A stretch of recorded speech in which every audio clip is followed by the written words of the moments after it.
Bienvenidos a un nuevo programa de Eléctricos y Sostenibles, este podcast que habla sobre sostenibilidad. Hoy hablamos de energía eólica, y lo hacemos con un compañero de la Asociación de Usuarios de Vehículos Eléctricos, expresidente de la Asociación Eólica de Canarias, un empresario eólico más, como no podía ser de otra manera, don Rafael Martel. Muy buenos días. Buenos días, Germán, buenos días a todos. ¿Cómo estamos, hombre? Bien, estamos en plena zafra, en plena temporada de viento. Ahora las islas nos están siendo azotadas por un alisio bendito que nos enfría un poco el calor del verano y además nos da mucha energía, con lo cual este alisio es una maravilla para nosotros. Una bendición del cielo, y nunca mejor dicho, porque el día que las Islas Canarias no tengan alisio, don Rafael, esto será un auténtico infierno. El clima será otro, y dentro del otro clima, pues probablemente es mucho más caluroso de lo que estamos acostumbrados. Exactamente. Y la brisa marina, que al final no deja de ser, el alisio no deja de ser una brisa marina, aunque aquí se concentre en sitios concretos, es muy beneficioso en todos los sentidos, no solo a nivel de temperatura, pero a muchos otros, para las Islas Canarias y, entre comillas, para el planeta. Oye, vamos a intentar hacer una fotografía de composición, de lugar temporal, de qué significa la energía eólica para Canarias, porque está claro que, oye, deseamos que estas islas benditas en energías renovables, una de ellas, la energía eólica, es imprescindible. Pero ¿cómo estamos a día de hoy en energía eólica en Gran Canaria y en Canarias en particular? A ver, estamos bien. Cuando yo empecé a ser presidente de la Asociación Eólica de Canarias, allá por el 2018 más o menos, la energía eólica, 2017, la energía eólica poniendo por ejemplo la isla de Gran Canaria como referencia, la energía eólica que teníamos era aproximadamente de 100 megavatios de potencia. Ahora multiplicamos esa cifra por más del doble, o sea, ahora mismo estamos en casi 250 de megavatios eólicos, aparte está la fotovoltaica, con lo cual en estos pocos años hemos avanzado mucho gracias a las ayudas que ha habido del gobierno, gracias a que se han facilitado las autorizaciones por parte de AENA, por parte de Red Eléctrica, gracias a que se ha hecho inversiones en subestaciones y en redes, en general en todas las islas. Hubo un plan de inversión en subestaciones, que eso fue aprobado por el ministro Soria por aquella época, y consecuencia de aquello es todas las instalaciones que hemos visto todos los canarios aparecer en estos últimos años. Ahora mismo hemos llegado a un punto donde la energía eólica y fotovoltaica también, pero sobre todo eólica, es relevante, es muy relevante, y en casi todas las islas, y sobre todo en Gran Canaria, es tan relevante que empezamos a tener problemas de integración. Incluso a través de la empresa Ecoener hay eólica en La Gomera, que hasta ahora era una isla que no tenía energía renovable significante, con lo cual ya todas las islas tienen un porcentaje más que razonable de energía eólica, pero el futuro tenemos que aprovechar la inercia que llevamos de estos años y continuar con nuevas instalaciones, quizá a otro ritmo, y sobre todo en la integración, que ahora mismo es la piedra de Rosetta, es donde deberíamos poner todo el enfoque.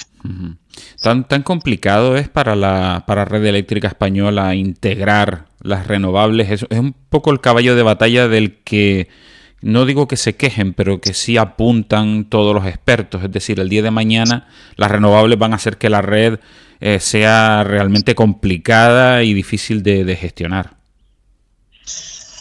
A ver, la renovable es una energía fluctuante, el viento fluctúa y el sol también, aunque a nosotros no nos parezca, pues cuando pasa una nube hay unas fluctuaciones muy grandes en la potencia de las instalaciones. Por lo tanto, esas fluctuaciones tienen que ser asumidas por alguna herramienta en la operación del sistema. Hasta ahora esas herramientas, esa fluctuación está siendo asumida siempre por energía convencional, energía firme, es decir, combustibles fósiles, para que nos entendamos. Y esos combustibles fósiles, esas instalaciones de combustibles fósiles son muy antiguas, están en buen estado, en general, están más o menos bien mantenidas y en buen estado, y se le han hecho ciertas modificaciones para ayornarlas, pero no dejan de ser instalaciones con cierta antigüedad. Además, fueron instalaciones que se instalaron en un momento en el que no se pensaba que se iba a integrar tanta energía renovable, por lo tanto no están preparadas para eso. Ujú. Están preparadas para producir una gran cantidad de energía. Una noche de invierno sin viento, pues tienen la capacidad de producir el 100% de la energía que se necesita en las Islas Canarias, porque no tenemos otro método de generación. Y entonces esa capacidad la tienen, además generan energía de calidad, que eso es muy importante, y dan soporte o respaldo a la energía renovable hasta un punto. El problema o las circunstancias que suceden es que ahora mismo la cantidad de energía renovable que hay en el sistema es superior a la que ellas, o que a la que los generadores de combustibles fósiles son capaces de asumir. Ujú. Eh, Tengamos en cuenta que normalmente en Canarias, siempre que se hay una fuente de energía renovable funcionando, tiene que haber otra en stand-by, preparada para entrar en operación o acoplarse al sistema en cualquier momento. Esto es así para garantizar la energía. Esto sucede habitualmente y nosotros los consumidores no nos damos cuenta, porque la luz en nuestras casas no se nos va. O sea, nosotros tenemos luz y seguimos teniendo luz, y resulta que a lo mejor un grupo diésel en Juan Grande, pues lo han parado o se ha parado, o a lo mejor un parque eólico en Tirajana pues ha tenido algún problema en alguna celda, y hay alguien o algo que lo respalda, Ujú. y los consumidores pues tenemos realmente muy pocos cortes. O sea, la luz en mi casa se va muy poco. Por lo tanto, para hacer eso, el sistema tiene que estar sobredimensionado, el sistema tiene que ser flexible, y ahora mismo toda esa flexibilidad la dan los grupos térmicos. ¿Dónde está el cambio de paradigma? En los almacenamientos. Hasta Exacto. ahora los almacenamientos eran caros, o no estaban bien, no existían. Para empezar, no existían. Y con la batería de litio han empezado a existir, pero bueno, con muchas limitaciones. Eh, ya las baterías de litio a gran escala, hablo de baterías de litio a gran escala, en escala megavatios, empiezan a estar disponibles, y empiezan a estar a un precio eh, donde podrían ser financieramente posibles, entre baterías de todo tipo y bombeos. Vamos a añadir un montón de flexibilidad al sistema, que es lo que nosotros necesitamos, y ahí el paradigma va a cambiar. O sea, Sobre, sí, sobre no, todo en islas pequeñas, pues es esto no deja de ser un sistema pequeño. claro, no, a ver, primero que nada, recordarles a la audiencia, en este caso de eléctricos y sostenibles, que los sistemas canarios son sistemas aislados y eso lleva sus complicaciones. Entonces, la pregunta, Rafael, es si, como decías tú, el tema del respaldo el día de mañana va a ser primordial si lo que queremos es ir quitando esos grupos electrógenos diésel que son los que ahora mismo mantienen la estabilidad de la red. Pero el día de mañana o incluso hoy, no es posible o está previsto que para la energía eólica tenga su propia digamos, sistema de respaldo, alguna batería o mega batería que haga que cuando la eólica fluctúe haya esa batería de respaldo que haga que Red Eléctrica pueda decir, oye, pues espera un momento que si paramos los molinos, en este caso, pues tenemos el remanente de la batería y podemos estabilizar la red. A ver, hasta ayer eso económicamente era un disparate. Ya. Hasta ayer. Hoy ya quizá no sea tan disparate, porque las baterías están bajando de precio, las baterías, y ya puede que empiecen a ser una opción. Pero lo cierto es que la normativa que tenemos en España no promueve eso. Me explico. Para que eso funcione, el diferencial de precios entre la hora punta y la hora valle tiene que ser lo suficientemente amplio como para que merezca la pena la producción excedentaria en horarios valle, Claro. verterla en horarios punta. Ese diferencial no es tan amplio, no es tan grande. A día de hoy, en el pool peninsular o en el pool español, eh, no es tan amplio eh, como para que sea rentable. En mi opinión, y yo ahí sí tengo que lanzar un poco un dardo a Red Eléctrica, debería desarrollarse una normativa similar o sea, no tenemos que inventar nada, tenemos que hacer una normativa similar a la que tienen en Irlanda, a la que tienen en Inglaterra, a la que tienen en otros países europeos, donde las instalaciones renovables puedan instalar baterías, pero esas baterías no estén solo al servicio del promotor, es decir, tú tienes un parque eólico, tú te pones tus baterías y tú las usas como tú quieras. Cargas las baterías cuando tú quieras y las descargas cuando tú quieras. Eso a ti te da ciertas ventajas, pero no estás proporcionando ninguna ventaja tangible al sistema, es decir, al conjunto. Claro. Lo ideal sería que esas baterías fuesen programadas de manera coordinada, y esto se puede hacer vía Big Data, inteligencia artificial, entre el promotor y la red eléctrica. De tal manera que red eléctrica en un momento dado, si hay una subfrecuencia, pudiera decirle a todas las baterías de la isla o de una isla concreta o de un nudo concreto de que se pongan a descargar. Porque ha pasado algo en un grupo diésel que está no sé dónde. Que es un poco lo que hacen en Australia. En Australia hay unas baterías enormes, mega baterías, pero que en el fondo duran 20 minutos nada más. Claro. Y lo que está haciendo el gobierno australiano es, yo tengo los grupos diésel parados y tengo las baterías latentes. En caso de que haya un corte o haya algún problema, lo que ellos hacen es meten las baterías a inyectar a la red, a suplirla, o sea, a mantener la red viva durante esos 20 minutos, que es lo que ellos estarán en arrancar los grupos diésel. En arrancar los grupos diésel, claro. Que sería hasta cierto punto lo lógico. Es decir, el grupo diésel no arranca sobre la marcha, no es tan reactivo, y la batería lo que hace es suplir. Pero la pregunta es, y eso habría que hacerlo a través de normativa, evidentemente, pero que las baterías no fuesen propiedad del promotor, sino propiedad de red eléctrica. Bueno, eso es lo que es Chira-Soria. Exactamente. Chira-Soria es un bombeo que también es un almacenamiento y es propiedad de red eléctrica. Cuando hablamos de baterías, yo entiendo que el mercado tiene que ser más libre y el mercado tiene que ser... igual que los parques eólicos son de promotores privados, las baterías tienen que ser de promotores privados, pero deben tener algún tipo de servicio al sistema que den beneficios al sistema, y también debe tener una retribución por esos servicios. Claro. O sea, unos pagos por capacidad, y cuando se usen esos servicios, pues se les paga. Igual que se paga por otros servicios, ¿vale? Otros servicios de ajuste, hay un mercado de servicios de ajuste en Península y eso se paga. Entonces, yo creo que por ahí van los tiros. Lo que pasa es que eso realmente a día de hoy no está, y por eso los promotores, aunque todos están presentando proyectos ante la Consejería de hibridar parques con baterías, todos los promotores están en esa película, y las baterías cada día son un poquito más asequibles económicamente. Realmente, ¿cuántos promotores se han lanzado a instalarlas, a comprarlas, a ponerlas en tal? Ninguno, o muy pocos, porque todavía estamos todos... sí, las instalo mañana, pero muchas de las subastas que se han hecho daban puntos extras. Por ejemplo, la última subasta solar, que se hizo hace 2 años, daba puntos extras a proyectos con baterías. Con lo cual, si tú ponías baterías en tu proyecto, ibas a tener una puntuación mayor y por lo tanto ibas a conseguir una posición mejor. ¿Vale? De los, no me acuerdo cuántos proyectos eran, pero vamos, de los 10 proyectos que salieron adjudicados para esta subasta, solo 2 tenían baterías. Eran los 2 únicos que se habían presentado con baterías. Claro. Y claro, Red Eléctrica nos preguntó a nosotros, los promotores, pero ¿y ustedes? O sea, ¿por qué los promotores solares o eólicos no instalan baterías en sus puntas? Porque bueno, hace 2 años no era negocio. El coste de las baterías superaba con creces los beneficios que te iban a aportar. O sea, la amortización era inviable. Directamente era inviable.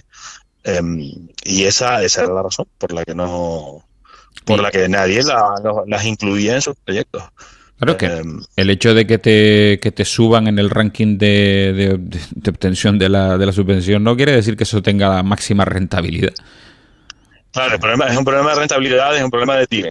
Claro. Pero se está avanzando. En cualquier caso, yo creo no estoy seguro que en cuanto se haga una normativa adecuada, los proyectos con baterías al servicio del operador del sistema, es decir, al servicio de todos, para que nos entendamos, florecerán en casi todos o en muchos, o en todas las instalaciones renovables modernas. Las antiguas ya no, porque esas ya están serán desmanteladas en corto plazo, pero las modernas, las que se han instalado en este siglo, o sea, en esta década, todas esas tendrán algún tipo de almacenamiento.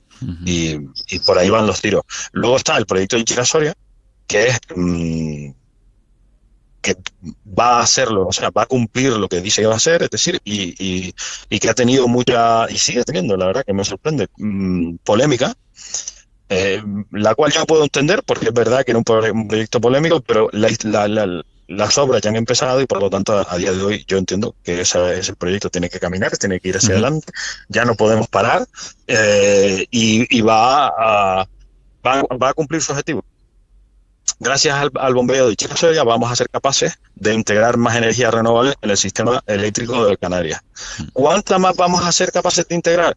Bueno, probablemente seamos capaces de integrar mucha más de la que estamos integrando ahora, con lo cual el proyecto cumple su objetivo. Oye, una pregunta.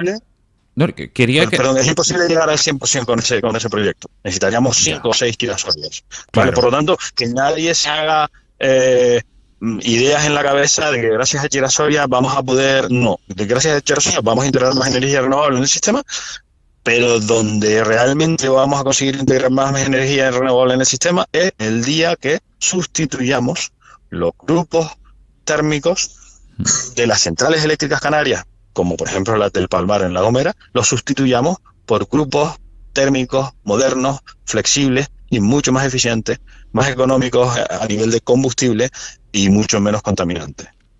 Pues mira, aunque suene paradójico, para integrar más energía renovable en el sistema, tenemos que instalar nuevos grupos térmicos. Yo sé que suena paradójico, pero si instalamos nuevos grupos térmicos, esos grupos térmicos van a estar en funcionamiento menos tiempo, van a consumir menos combustible y por lo tanto van a tener menos emisiones y vamos a integrar más energía renovable. Y esa, para mí, es la clave. A ver, a colación de lo que estás diciendo se me ocurren 2 preguntas, voy a intentar apuntarlas para que no se me olviden. Por un lado, estabas hablando de Salto de Chira. ¿Por qué, bajo tu opinión, por qué Red Eléctrica Española opta por un proyecto hidroeléctrico y no por comprar baterías, como dijimos en su momento, u otro sistema de respaldo? A ver, la hidráulica está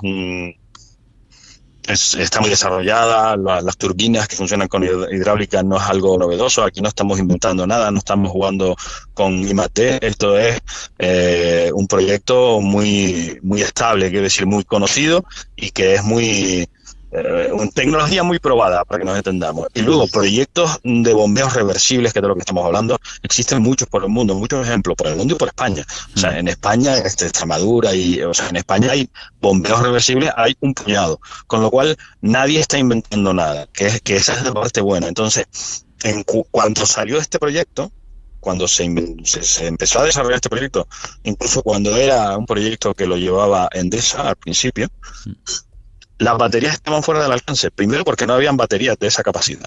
Imposible. Es que no existían. No es que no se fabricasen, es que no existían. Y cuando empezaron a existir, que a lo mejor ya podríamos decir que están empezando a existir ahora, económicamente son todavía un disparate.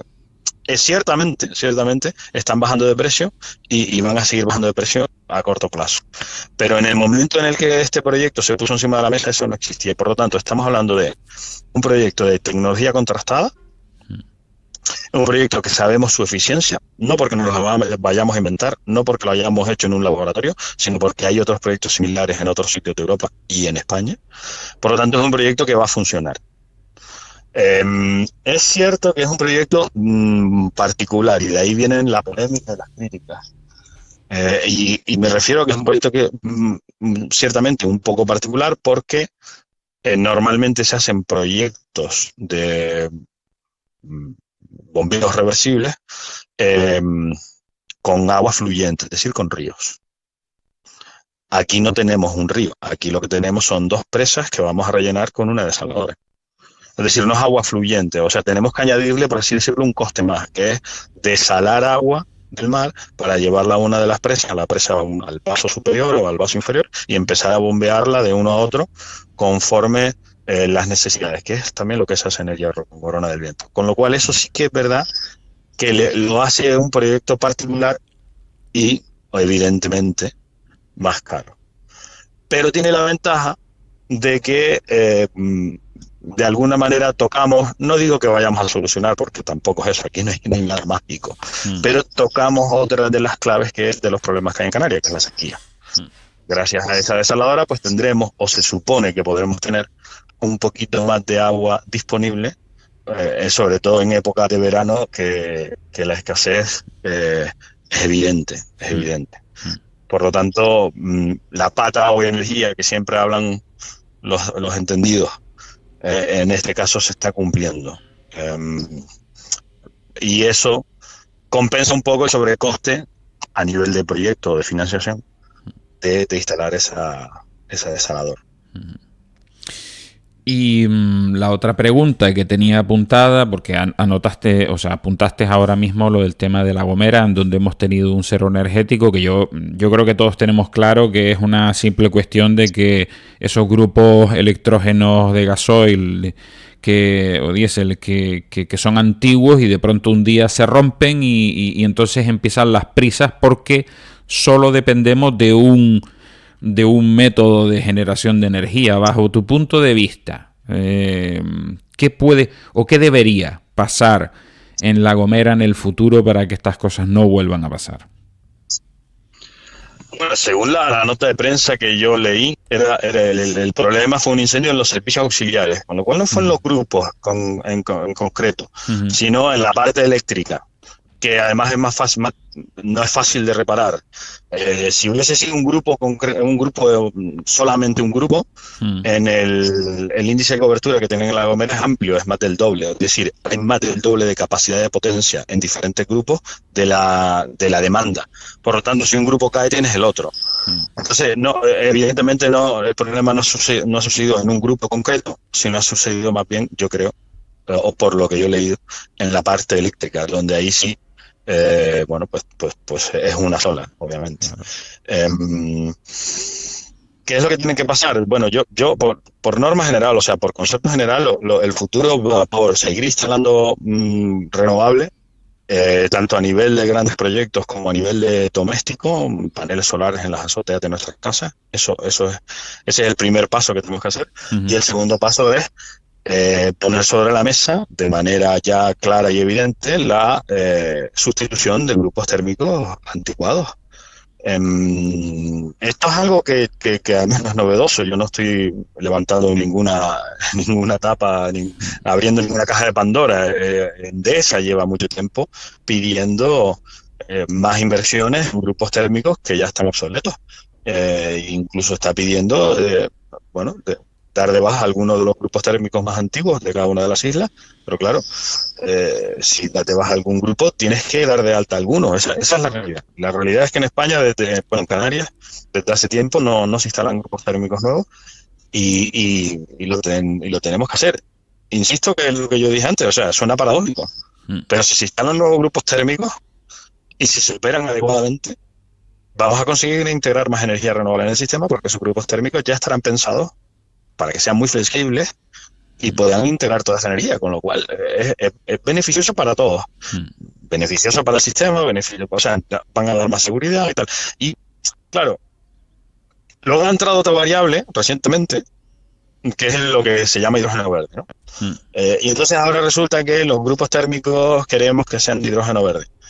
Vale, pero es que el hidrógeno, o sea, grupos térmicos funcionando con hidrógeno a nivel estatal de España o a nivel mundial, hay muy pocos. Es algo extraño.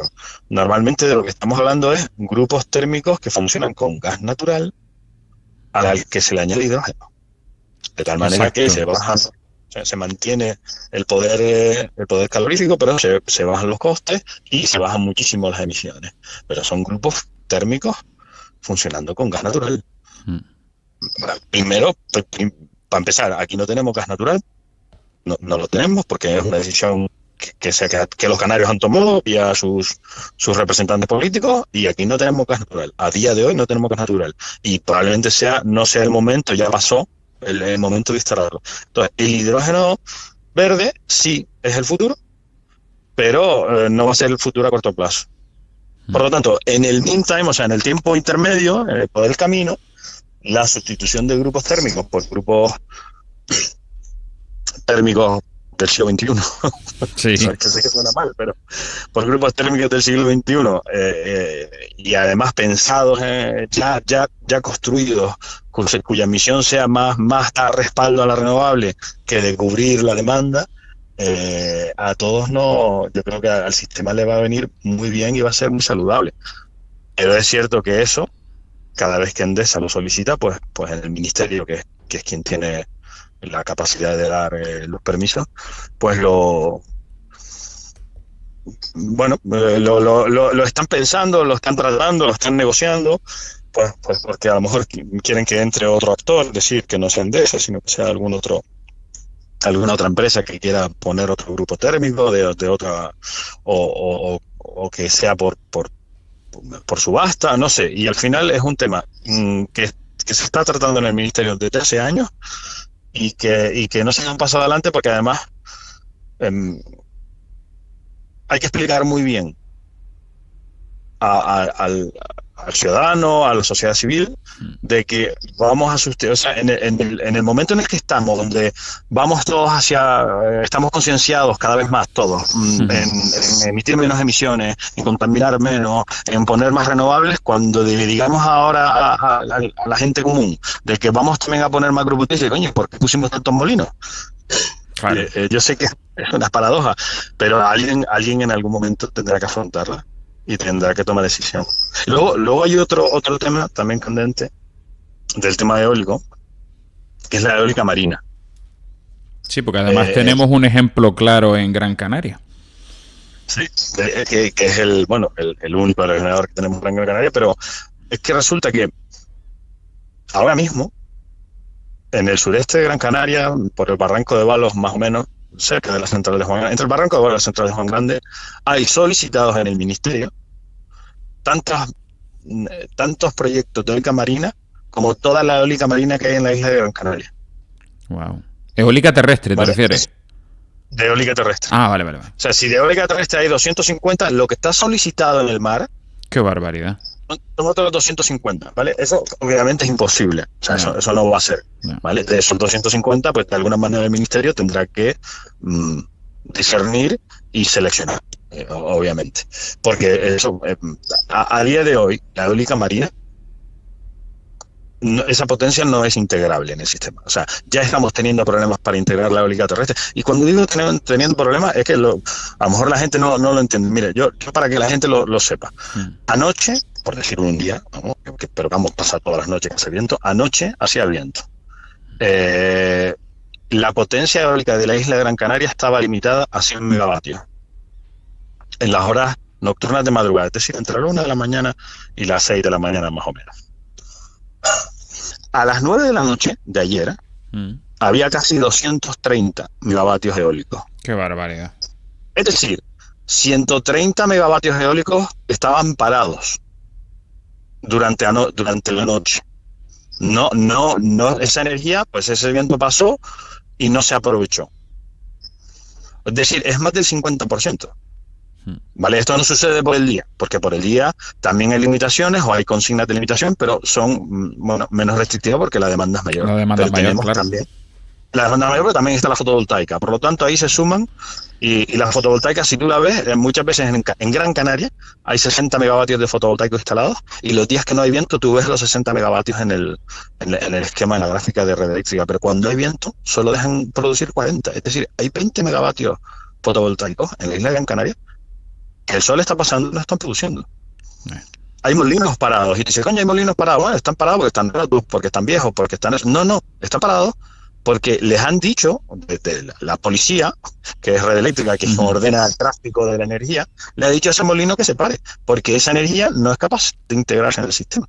Entonces, y eso ya no es algo que vaya a pasar en el futuro, eso no es algo que va a pasar cuando instalemos nuevos proyectos, eso no es algo que vaya a pasar cuando se instale la eólica marina. Eso es algo que ya está pasando. Y por lo tanto... Pero está pasando porque no tenemos almacenamiento para esa energía. Porque no tenemos almacenamiento, porque no están los proyectos de batería y porque Chira Soria, pues es un proyecto que va a tardar. Exacto. Que va a tardar, o sea, pero Chira-Soria no la esperemos operativa hasta dentro de, hombre, la propia red eléctrica dice que 6 años. Y es un proyecto muy complicado, por lo tanto, donde dicen 6 años, calcúlale 8. Ya. Vale, pues en los próximos 8 años vamos a estar desperdiciando todas las noches de viento más del 50% del viento eólico que se podría aprovechar. ¿O tiene sentido en estos 8 años instalar un molino en el mar? Pues la verdad es que no, porque ese molino va a estar parado. Don Rafael, permítame en este momento meter, pero además sin anestesia ninguna, la cuña del vehículo eléctrico. Señores, si nosotros... es que me lo preguntan 64.000 veces. Germán, oye, ¿y qué pasará cuando carguemos los coches eléctricos todos a la vez? Digo, pues no pasará absolutamente nada, porque nosotros cargamos... de noche. Exactamente. Cargamos los coches... No. Permíteme corregirte. Venga. No solo no pasará nada, sino que pasarán cosas buenas. Exacto. No desperdiciaremos esos 130 kilovatios de potencia. Megavatios. Exacto, megavatios, perdón. Pasarán cosas buenas. A ver, yo tengo coche eléctrico desde el año 2014 y soy un fiel defensor del vehículo eléctrico, de la movilidad eléctrica en general. Yo siempre cargo el coche en mi casa, rara vez lo cargo fuera de casa porque sinceramente no lo necesito. Cuando yo cargo en mi casa, cargo en el horario barato y el horario barato es el horario nocturno, que es cuando yo estoy durmiendo. Hago lo mismo con el móvil. Con el móvil con el que te estoy hablando ahora mismo, lo cargo por la noche y lo uso por el día, de la misma manera. Pues todo eso, si hubiese una cantidad de vehículos eléctricos sustancial en la isla de Gran Canaria, cargando por las noches, el sistema sería mucho mejor, porque habría más aumentado la demanda nocturna, aplanamos lo que se llama la curva del pato, es decir, la diferencia entre la punta y el valle de la demanda, y eso para el operador del sistema, o sea, para la red eléctrica, es un regalo. Es un regalo. Por lo tanto, la implantación de la movilidad eléctrica en las islas, sobre todo en las islas, que son sistemas eléctricos pequeños, tiene todo el sentido del mundo. Ojalá se fuese más rápido. Desgraciadamente, la movilidad eléctrica, bueno, está avanzando mucho, pero no es todavía evidente en términos macro, es decir, la curva que utiliza la red eléctrica para hacer la programación diaria. Todavía el coche eléctrico no se está notando en esa curva, sobre todo en las noches. No se está notando, no hay una evidencia de que haya tal. ¿El coche eléctrico va a hacer algo? Claro que sí, va a hacer algo y va a ser positivo, pero tampoco va a cambiar el paradigma. Tampoco va a ser un cambio sustancial. En cualquier caso, va a ser muy positivo. O sea, está siendo muy positivo el coche eléctrico. Por lo tanto, el coche eléctrico combina muy bien con la energía renovable sin que el propietario del coche eléctrico haga nada. El usuario del coche eléctrico lo único que tiene que hacer es cargar por las noches, que es lo que normalmente muchos usuarios de coche eléctrico hacen, que es aprovechando las horas valle. Exactamente. Las horas valle. Pero vamos, con lo cual es otra ecuación. El gobierno de Canarias en la última legislatura hizo un estudio que le encargó al ITC para intentar planificar. Y una de las patas evidentes que tuvo en cuenta fue el vehículo eléctrico. En mi opinión, los datos que tenían eran de partida, eran algo erróneos, pero en cualquier caso, lo que demostró ese estudio, aunque los resultados a lo mejor no fuesen los que esperábamos o pudiesen mejorar con datos de partida diferentes, en cualquier caso lo que demostraba ese estudio es que el coche eléctrico va a ser un cambio evidente, no va a cambiar todo, pero va a ser un cambio evidente en la mejora de la integración de la energía renovable en los sistemas eléctricos pequeños. Pues es otra plata más y por eso estamos aquí. Espero que la gente escuche este podcast, Rafael, y que se quiten esas diarreas mentales, que me perdonen el concepto, pero que Ya en su momento, los responsables de Red Eléctrica Española han dicho por activa y por pasiva que el coche eléctrico no va a ser un problema para la red. Y no va a ser un problema para la red, y volvemos a repetir una vez más, el grueso de los vehículos eléctricos van a cargar por la noche. Es decir, la inmensa mayoría de los vehículos eléctricos van a cargar por la noche. Y por la noche existe una diferencia brutal de potencia. Creo recordar, corrígeme si me equivoco, Rafael, que podemos estar en Gran Canaria en torno a unos 400 y pico megavatios durante el día, y por la noche bajamos en torno a unos 200. Ese diferencial es donde tenemos que meter medios de almacenamiento, es decir, o sea, siempre teniendo en cuenta de que las renovables estén funcionando con potencia, ¿vale? Pero ese diferencial es el que tenemos que aprovechar. Por supuesto. Por supuesto, esa energía nocturna es latente, o sea, está ahí. No la estamos aprovechando porque no hay demanda, es latente, por lo tanto la podríamos aprovechar con almacenamiento y con recarga de vehículos eléctricos. Y luego, permíteme añadir otra más, y es otro mantra que escucho habitualmente, de que los coches eléctricos se recargan con combustibles fósiles. En el año 2014, el primer coche eléctrico que yo tuve, que yo lo cargo en el enchufe de mi casa, vamos. Mi coche eléctrico era, en cómputo anual, era un 9,8% renovable. Solamente, porque es que ese era la parte renovable del mix energético de la isla de Gran Canaria. Por lo tanto, solamente el 9,8 era de energía renovable y el resto eran combustibles fósiles. Bueno, ya en aquella época, en el 2014, mi coche era un 9,8% más renovable que el tuyo, o que el del vecino. Que el del vecino, exacto. El del vecino, ¿vale? Resulta que ahora, en el cómputo anual, la energía renovable, en el último comité técnico de red eléctrica, que fue en marzo, en el 2022 hemos llegado a un 21, casi 22% en el cómputo, en la media anual de todas las islas. Por lo tanto, mi coche, sin yo hacer nada, ha duplicado su eficiencia, su renovable. O sea, el mismo coche en el año 2014, el mismo coche ahora en el año 2022, resulta que es menos contaminante, y aunque han pasado los años, mientras que si el coche del vecino, que es un coche de gasoil o de gasolina, pues resulta que con la antigüedad, la vejez y el uso, pues esos coches van perdiendo eficiencia y cada vez son un poquito más contaminantes. Pues resulta que su coche ha ido siendo más contaminante con el paso de los años y el mío ha ido siendo menos. Y yo estoy seguro, estoy convencido, que con todos los proyectos que se están instalando en el año 2023, estoy seguro que en breve, en muy breve, vamos a llegar a cifras cercanas al 30%. Qué bueno, qué bueno. Hombre, va a ser difícil, o sea, avanzar a partir de ahí, con las dificultades de integración, claro. Por mucha renovable que instalemos, va a ser difícil. A partir de ahí es obligatorio hacer inversiones en redes. Sí, y en almacenamiento sobre todo, porque es que el almacenamiento es donde está el caballo de batalla ahora mismo. Ojalá el salto de Chira pueda venir no en 8, como decías tú, sino que pueda venir en 4.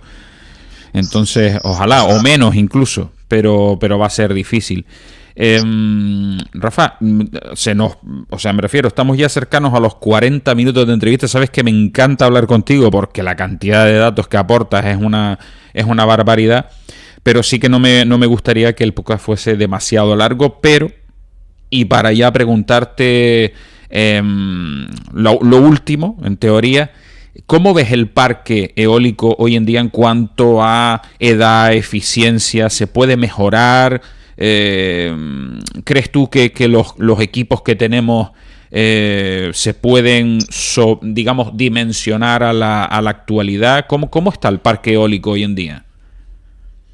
En Canarias, casi todos, aunque suene mal, pero en este caso es bueno, casi todos los parques eólicos que se han instalado en los últimos años pertenecen a una sola empresa, es decir, un solo fabricante, que es Enercon.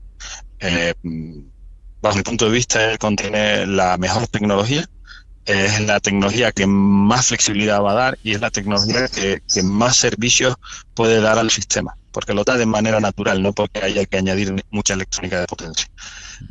También es una de las tecnologías más caras de los aerogeneradores que se han instalado. Por lo tanto, Los parques eólicos que tenemos en Canarias son muy buenos, tienen mucho futuro, van a adaptarse a los retos del futuro de manera más o menos fácil y estamos en buena situación.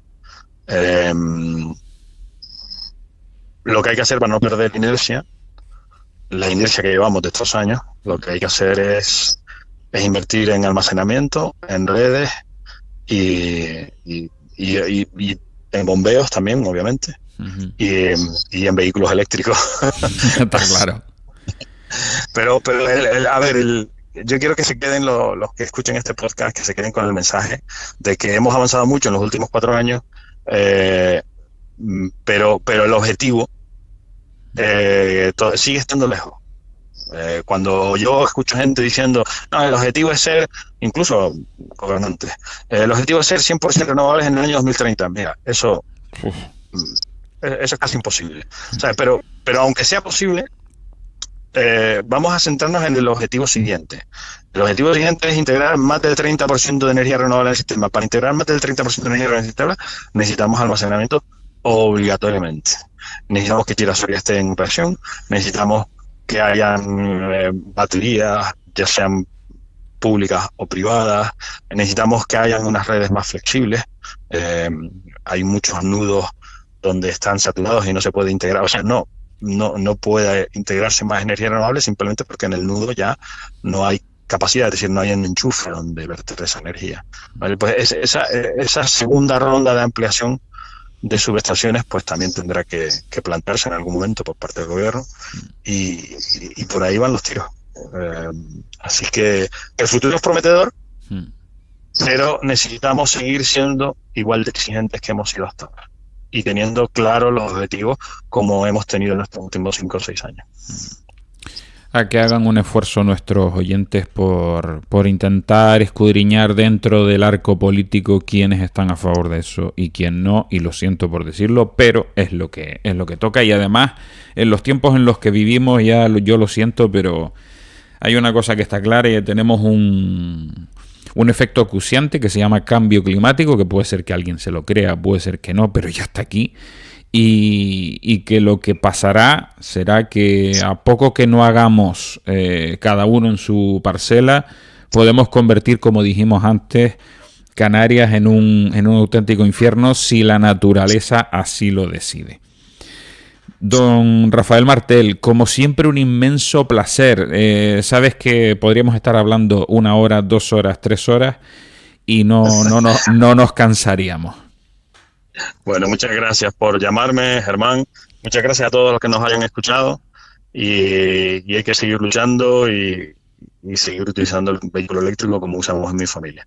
Así sí. Que sepan todos los usuarios de vehículo eléctrico que hacen sin querer una pequeña labor por integrar energía renovable. Eso haremos todas las noches, a partir de las 12, ¿cómo se dice? Programación del vehículo eléctrico para que empiece a cargar en esa tarifa valle, en ese periodo valle, que es donde ese excedente de eólica hace falta almacenarlo en alguna parte. Y, oye, hacemos que la energía de la movilidad se convierta en almacenamiento del sistema eléctrico. Rafa, un abrazo fuerte para toda la familia y de todas maneras, ya te digo, aquí cada cierto tiempo te llamaremos para estar un poco al tanto del mundo eólico. Muchas gracias a todos. Venga, un abrazo. Pues señores, aquí termina el podcast. Ha sido largo, pero espero que haya sido muy interesante. Y yo espero que con todos los datos aportados por don Rafael Martel, que la verdad es que es una auténtica, no solo eminencia, sino además por cómo lo explica es una maravilla, yo creo que tenemos que hacerle caso y poquito a poco vamos mejorando. Vamos lentos, pero vamos mejorando.